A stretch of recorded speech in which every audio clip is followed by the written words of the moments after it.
Welcome to episode 3 of the COOs Corner podcast. Today we are discussing the topic, optimizing talent for operational success. COOs play a very important role in organizations, and I believe that they are the heart of the organization. I also believe that people are at the core. Both work together to create the best outcomes within the organization. However, talent optimization is a real sore point in many organizations today. And many wonder, how can this be achieved? And what are the strategies that they can employ?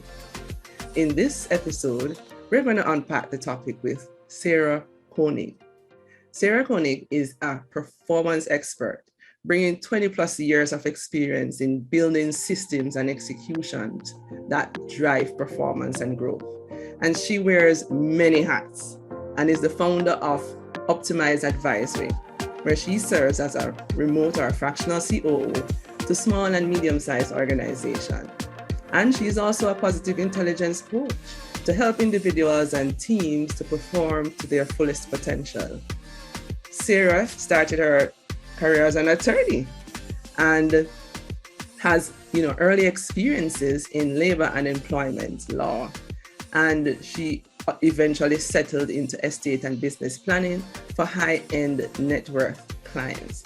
She is definitely the person to talk to on this topic, so please get your pens out for these gems and stay tuned. Sarah, welcome. I'm so excited. Yes, welcome. I'm so excited to have you on our program today. I met Sarah through mutual connections on LinkedIn a few months ago, and all they said to me was, Tamar, she's phenomenal. And I couldn't agree with them more. And by the end of this session, or this interview, you'll see why, right? I have so many questions for Sarah in this short time together. So let's see how much, we can get in. So I really came up with this topic, or the need for this topic after speaking to a COO who was having severe operational issues. And, it was affecting their output, their profits, morale. And the discussion pointed to all areas of the business except, the people. But then I asked the question, to the COO privately, what's keeping you up at night? And his response was the people. Sarah, talent optimization is a pain point for many. My first question, as we start to break down this topic, is exactly what is talent optimization and how can this lead to operational success? It's a great question to start with. And I'd say that talent optimization is not only answering the big questions that are always front and center, which is how do we get the people we need? How do we keep the people we need? But it's really at its core the forgotten questions of how do we make the best of everything that's available to us from a human resources perspective.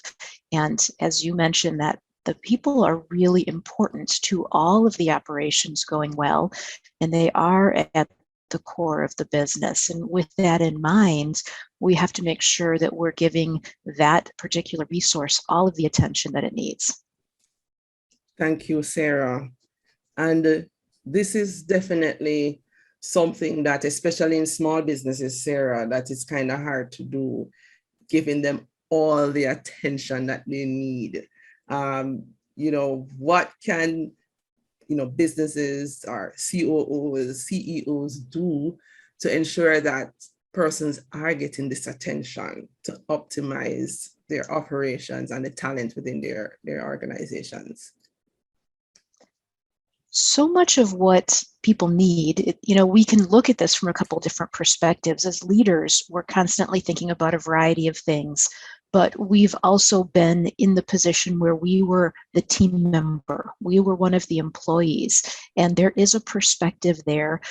It's often just a great thing to do to think back to when we were one of the team members, one of the employees as we were developing in our career, and really think about the types of things that we wanted. Employees want to feel like they belong at their organizations. They want to continuously grow and develop. These are very common things, and we don't as leaders address those as often because they don't seem to be on fire types of issues. We're too busy with day-to-day things that seem really important. So the first thing really to do is to just understand the perspective of our team members and make sure we're meeting their needs. Every individual is different, every team is different, and really understanding each person is important. Now, that does take some time, and that is part of the role of being a leader, particularly when there are direct reports. So a managerial role is incredibly important to have this skill, yet we don't often hire for managers that connect with people at a one-on-one level to truly understand them and help them feel understood. So that connection is really important, and really important, Sarah, that they connect with the workers. And you're right, that's often overlooked in these interviews that are conducted. So that's definitely a skill that we'd want to look out for, especially during these times. And, I was reading a research paper the other day, Sarah, which said that top teams that work together toward a common vision are 1.9 times more likely to deliver above the median financial performance, right? So when everybody's on the same page, the results can be doubled, right? Yes, yet this is hard to achieve. Based on your experience in the field, what do you think are the top mistakes that organizations make that affect talent optimization? That's a great question. I'd say the biggest one is that senior leaders are very busy and they're focused on strategy and they have so many things that they're juggling that we often forget that if we change strategic direction, or if we want people to come along with some sort of change in the organization, we really forget to rally people around that change, helping them see the vision and helping them understand the strategies to get there, and bringing it right back down to the level where each person understands what their part is in this new strategy. And when people can really relate their day-to-day work to the progress of the organization, they will take more initiative. They will make decisions perhaps differently than they have in the past with the future in mind. But if they don't have a clear picture of the vision or an understanding of the strategies, people will simply do the things they've always done, which is not going to get a new result. And you're so correct. And we spoke about this in the last podcast that we had, that, CEOs are busy fighting fires. They probably don't have a COO that can help them. So they're not able to translate that vision or to even have time to vision that persons can come along with them. So there is this disconnect. So it's really important that we have the right structure and systems in place, and to continue that dialogue, that connection, that engagement that you spoke of earlier, so that persons can, be a part of that vision and the changes that happen. And they're happening quite frequently these days. So that means our communication is going to have to be on point, right? It definitely does. And, there are a few other things that are commonly overlooked that, when I say them, it's not going to be a surprise, but it's really important. When we are creating processes, or when we are changing them, involving the right people truly spending time thinking about who the stakeholders are. And often that means people that are very connected to the work.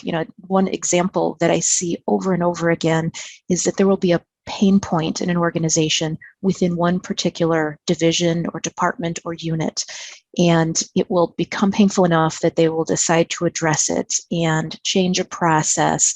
And they'll be so relieved that they have their solution, and they are going to be good partners in the organization. So they will enthusiastically share that they've found their pain point, and they'll tell everyone about it with presentations and Q&A sessions. Right. But what they won't do is understand how that other department or business unit is impacted by the changes that they've made. And by not including all of the right people to provide the right input, they might create more harm than what they intended, because they were really trying to fix a pain point. And so figuring out exactly who the right people are to be a part of creating processes or changing something that exists makes a very significant difference, because people have very relevant and valuable insights they generally want to share, and we really need to take a change management perspective with that. And you're so right. And change management is a key area in terms of building operational resilience or building talent optimization within your organization.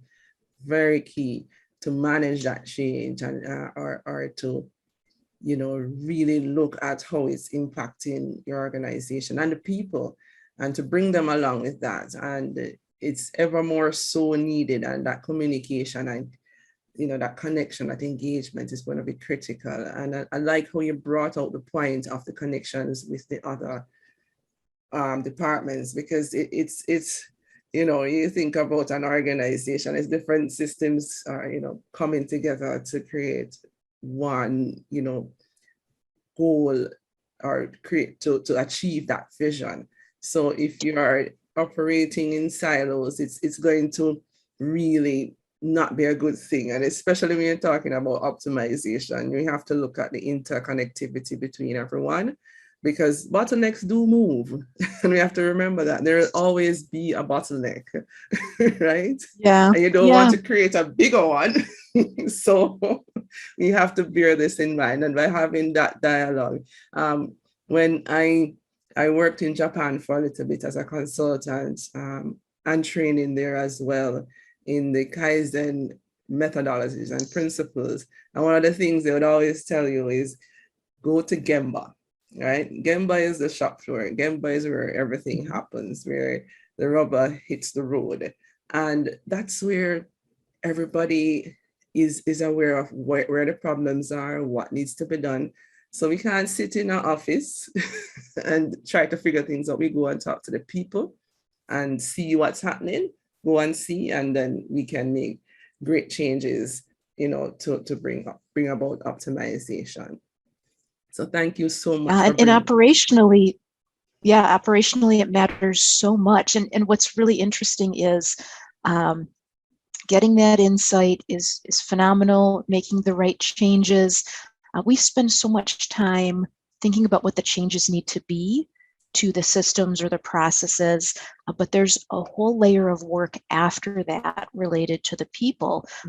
And one example is, let's say you're spending time on the floor, you're understanding, you're getting the relevant input from the right people. Right. A lot of your energy goes into creating the right solution that's operationally going to create the change that you want. And then we think, we've got it. The work is done. But really, the work has only just begun, because whatever will be implemented, you now have to look at all of the people involved and make sure you've reset expectations accordingly. Or for most organizations, they're not really setting expectations well to begin with. And we often think with something like this, so it goes without saying that once we make this change, people will follow it. People will do what it is they need to do to come in line with this new process or system that we've just created. And that's not what I've observed. And so it's really about going back to the drawing board with expectations and making sure that people understand both what they're supposed to be doing and how they're supposed to be doing it. And bringing in metrics where we can always, and that kind of relates more to the what. And we tend to over focus on that. The what is incredibly important. I would never say it's secondary, but at the same time that we're helping people understand what it is they're supposed to be doing, it's so important to help them see how they're supposed to be doing it. And that's when they'll really begin to perform differently, is understanding both the what and the how that go together. So, you just said a whole ton just now, right? A lot of gems were We in that. unpack that a little bit? Yeah, man. I hope everybody got those points, right? So you just kind of broke down the anatomy of successful talent optimization in that little bit there. So it goes beyond just the data collection and analysis, but there is also an action and a sustenance piece towards it, right? We have to ensure that we are also measuring, right? That's critical, right? And I'm happy that you spoke of metrics. So what are some of these key metrics that persons would want to like keep in mind? It really depends on what type of organization you have and what type of role someone is in. For each individual person, as we look at all the talent available to us, metrics have to be very relevant to them individually, something within their control. I am a big fan of doing both individual and team-based metrics, where people know that they can't solely control it on their own, but they are part of a team that together can make something happen. And as well as with individuals, it really just depends on what their role is. But what I have experienced is when you assign a number or a range, that really creates clarity. And when things aren't going well, you can spend time trying to talk to the employee about what they need to do differently. But if they have a range, or if they have a target or a goal, some number related to the work that they do, and they're clear on it right from the beginning, instead of spending time trying to talk to them about how they're doing or what they're doing, the conversation changes. If they're clear on their metrics, ultimately they know when they are on track or off track. And so the first conversation isn't you trying to diagnose as a leader. It is actually them and you both knowing things are off track and getting straight to the solutions they're offering because they're closer to the work. And so it's whether it's individual or it's team-based, specific to the work that they do. And if it's a manufacturing organization, those metrics will look really different than a professional services organization. So it really just depends on the work.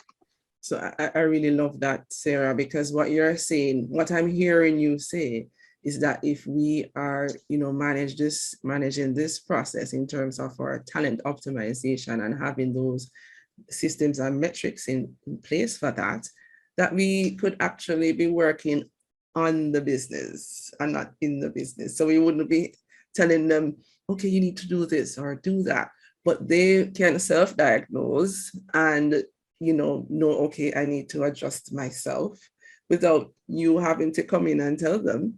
And it allows you more time to work on strategy and implementing that strategy, which is excellent, right? And, continuing on that trend of thought, right? When we look at the group within our organizations, group dynamics can diminish the effectiveness of teams and processes. And, talent, there is a link between talent and culture. So it kind of goes beyond engagement and is linked to the values. Have you found that to be true, and how does that impact, your organizational design and how you design your talent optimization systems? I'm really glad that you brought that up, because I think that one of the first things I look at in any organization that I come into is their values and their culture. And it's so interesting what you begin to see when you look at the organization as a whole. Sometimes there are no values evident. Sometimes you have to look more deeply. But in all of these opportunities, I'm continuously looking around for evidence of what the values are. How do they demonstrate that? And what really is the culture?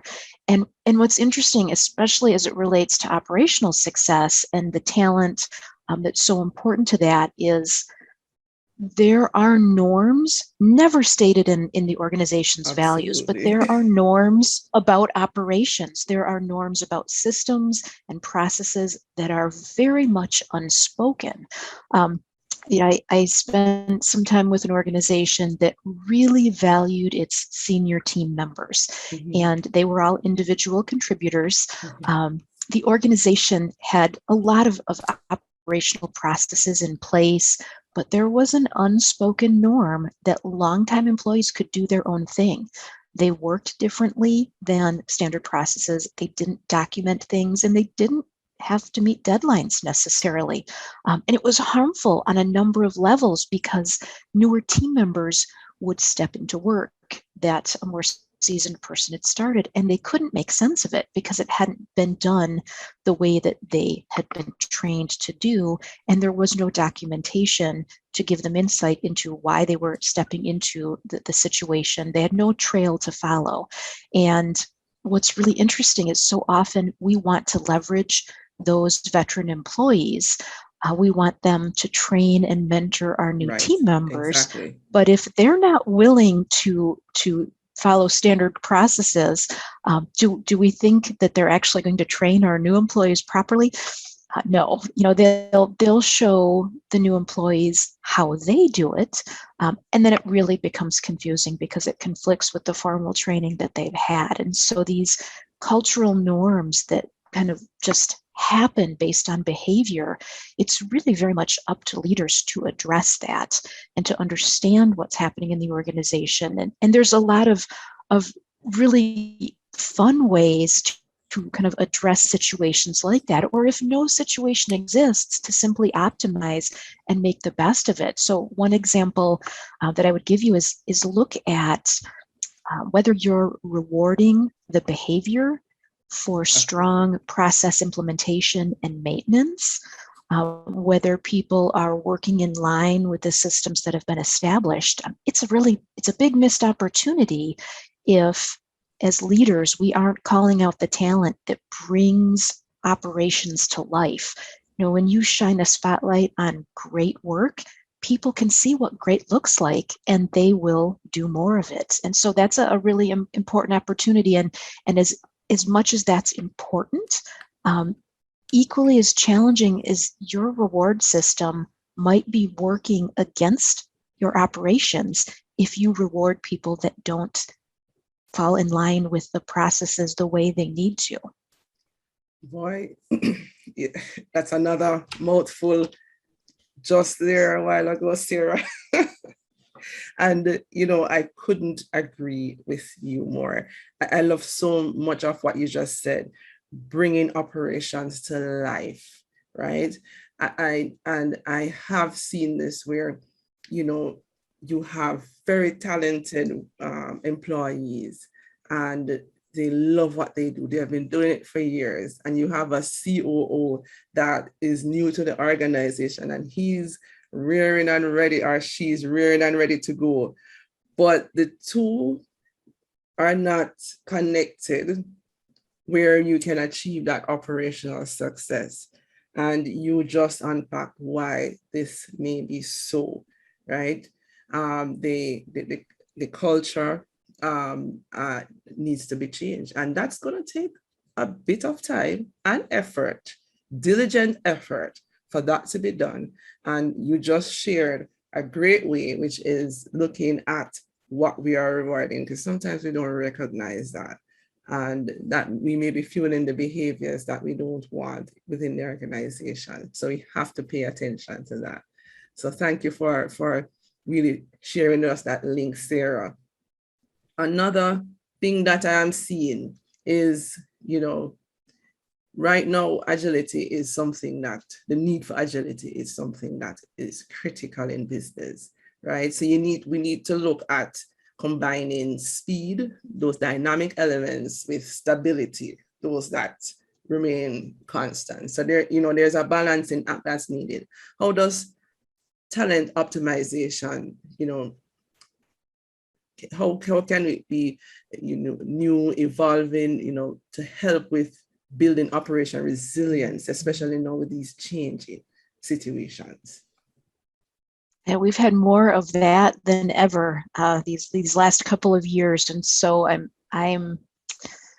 I think that's probably the most timely question, right? And one of the things that, as a COO, when you come into an organization, you're looking at so much. This is a role with great breadth. It's different in every organization, but recognizing the role of people is incredibly important. And when we get down to this equation of what makes an organization agile, and what makes an organization resilient, the people are a huge part of that formula.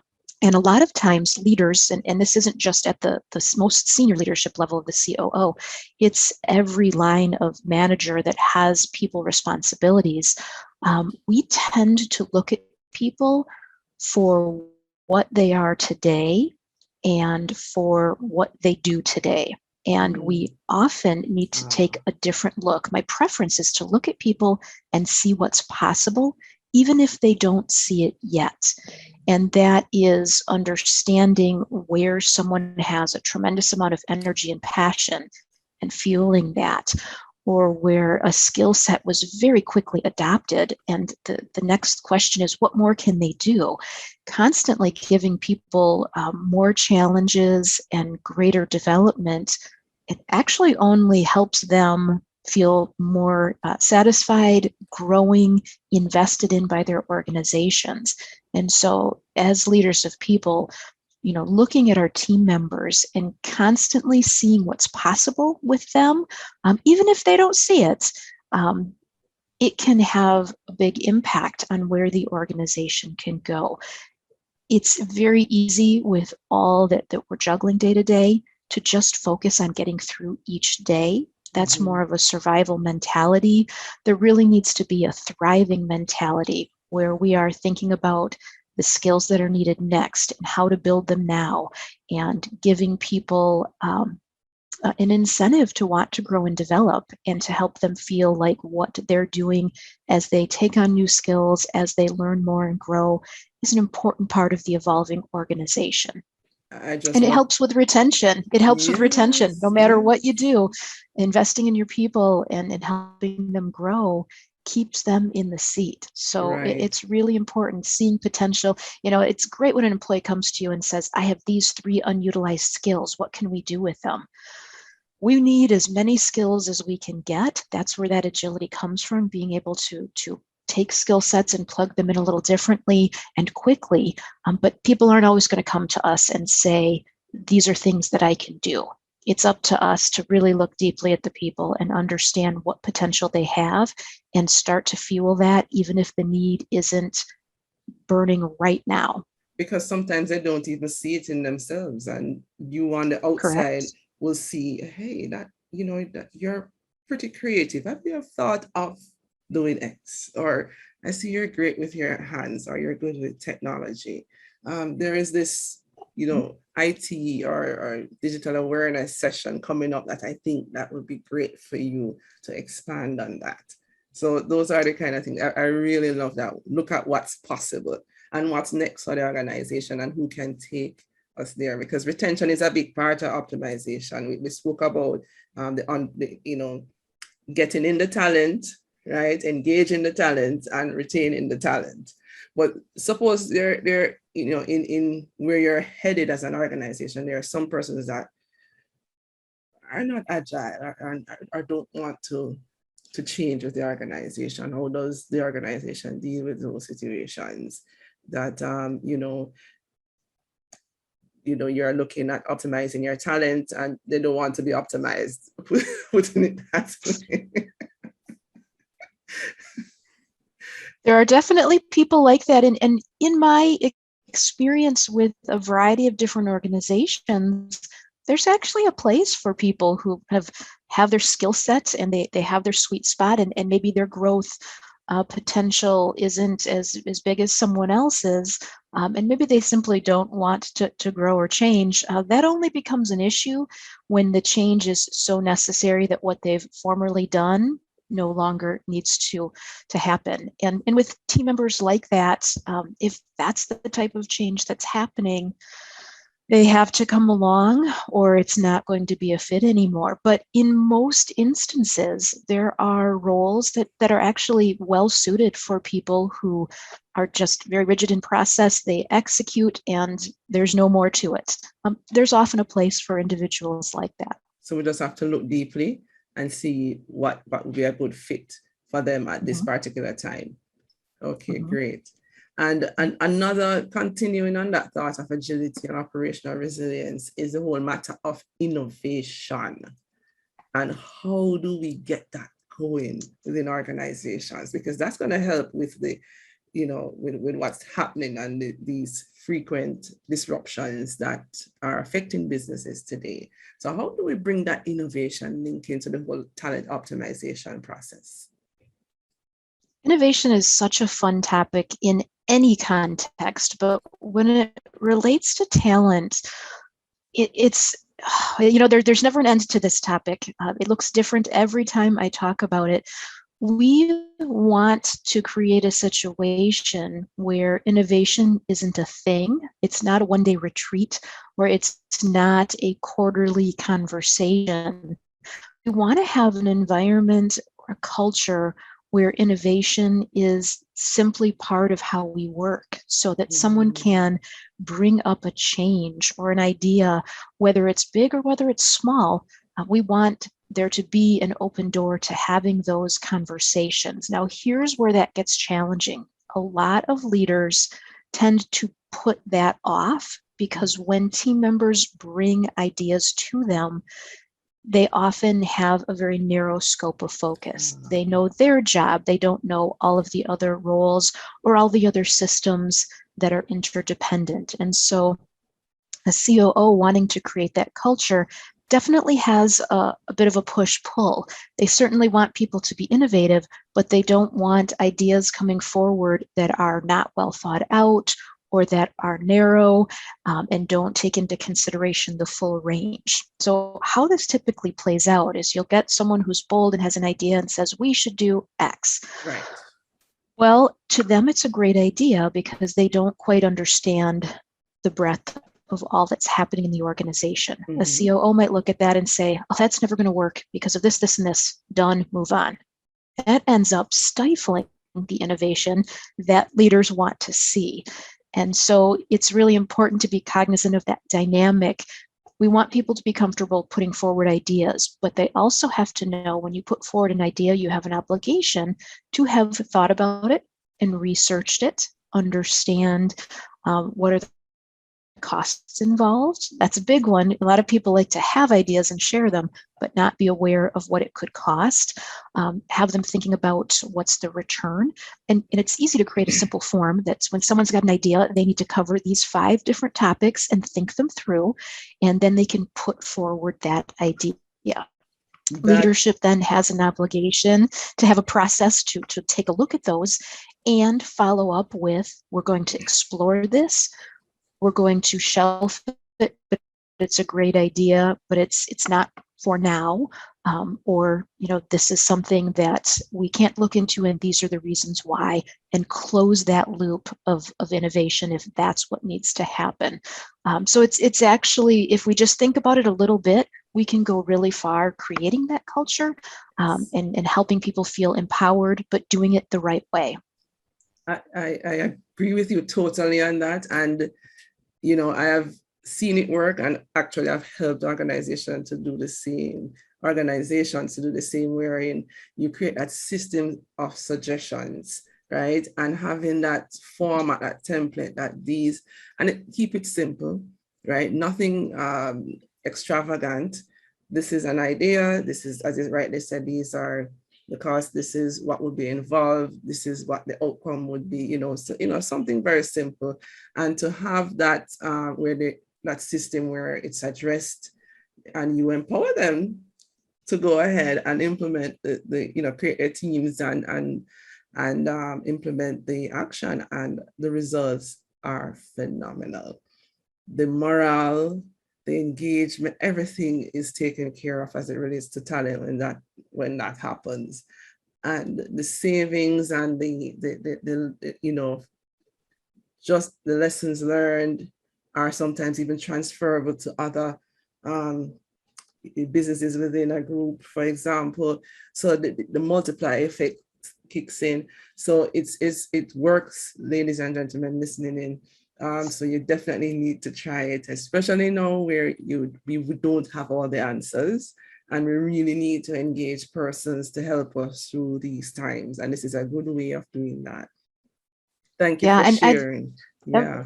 Absolutely. I'd love to hear your experience, but what I've seen as one of the really cool ripple effects, and I'm wondering if you've seen it as well, is when there is just a short form with maybe a few things to think through and fill out, it weeds out the people that just want to shoot off ideas and walk away and let someone else deal with them. That the act that you have to be committed enough to spend 5 minutes to fill out a form, that weeds out a number of people. But also those who take the time to fill out the form, it really helps their process of analysis, of understanding what's helpful to the organization and what's not. And I've seen team members grow in their ability to understand what changes are helpful, what changes are risky, what it might take for them to be successful. Have you seen that as well? Absolutely. It really gives persons an entire systems view, and not have them that narrow focus on this is what I do and this is only what I do, but to look at how it impacts everything else, right? And how for them to think about as well, how can I make my job easier, right? Because that's the win for me as well. But there's also the benefit of as you mentioned, that reward system being in place where there's an additional benefit where the company rewards that kind of behavior, and it is propelled throughout the organization. And so you have that kind of energy that is going through the organization. And I found that is a good way to change the culture and to have persons focusing on a more positive experience rather than focus on everything that's happening and what's going wrong. We are now looking at things that are going right, and things that we are in control of, which is huge as it relates to group dynamics, engagement, morale, motivation, retention, the works. So I am there with you on that. Yeah, well, and there's those big questions that keep everybody up at night right now is like we said in the very beginning, bringing people into the organization and keeping them there. If employees that are there are engaged, they help draw in more talent. And if they are engaged, they want to stay because they have opportunities to grow and progress in their careers. So at the end of the day, it's paying attention to a lot of these details and addressing them that's going to solve some of those problems that's causing a lot of sleepless nights for CEOs and COOs out there. Exactly. And there's a quote that I like, that when a flower doesn't bloom, we have to look at the soil. So, this is a good opportunity, to look at, what we need to fix, where are some of the areas that I can improve on. And I think we have highlighted a number of areas in this discussion where persons can look into to really see, where they can add a little water, a little fertilizer here, and to see, if it's getting enough sun, and to allow for that growth, that bloom that we want, that thriving that we spoke about, Sarah, within our organization. So I want to thank you for that. And, we are at the end of our interview right now, but there is one last question I want to ask you, right, that I ask all my guests.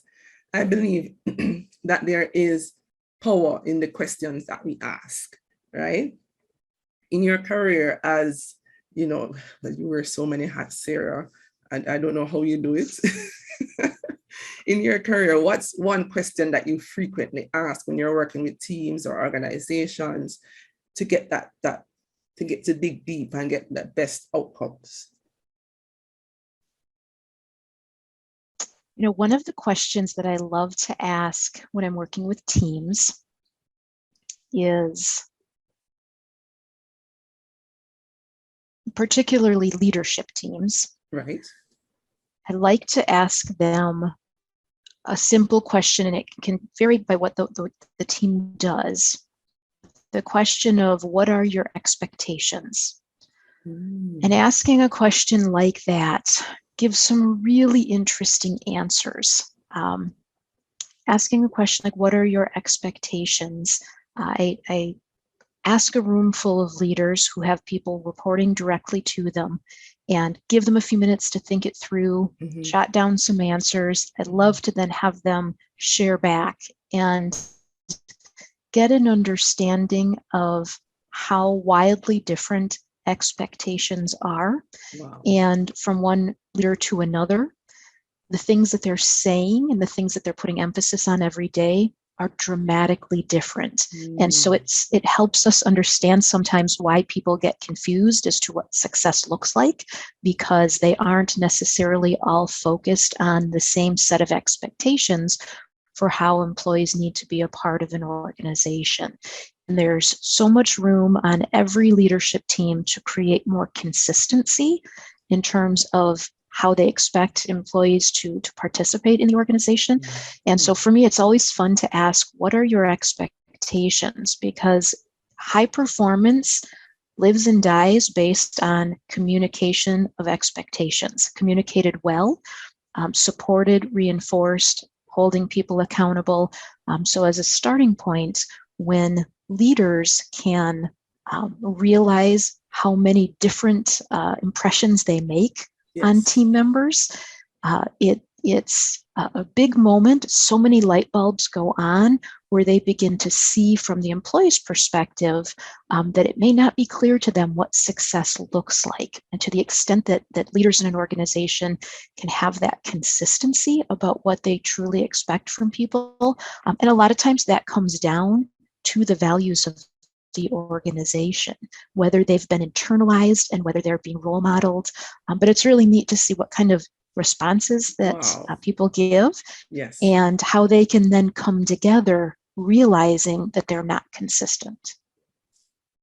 Awesome question. I can just imagine hearing those, dynamic views. And then the responsibility now, of the team is to see how we can narrow that, and everyone have, to have that alignment in terms of expectation. So that would be the next step, right, Sarah? Yeah, absolutely. Yes, right. Alignment and then accountability. Exactly. Wow, phenomenal discussion from Sarah, the one who brings systems and growth and visions to life. Thank you so much for sharing your insights with us. It was Thanks for having me. This has been fun. Thank you so much. Thank you so much for listening in. I really hope that this was valuable to you. You can reach out to Sarah to learn more about her process of talent optimization and how she helps organizations on a whole at her website at www.optimize-advisory.com. That's www.optimize-advisory.com. And if you would like to reach out to me, you can do so at tamar@tamarnelson.com or on LinkedIn at tamar-nelson. And if you would like to be a guest or to share any feedback or suggestions you may have, I'd love to hear from you. Also, please share and subscribe if you found this valuable. And join us next time for another information-packed episode. So until next time, as we say in Jamaica, walk good.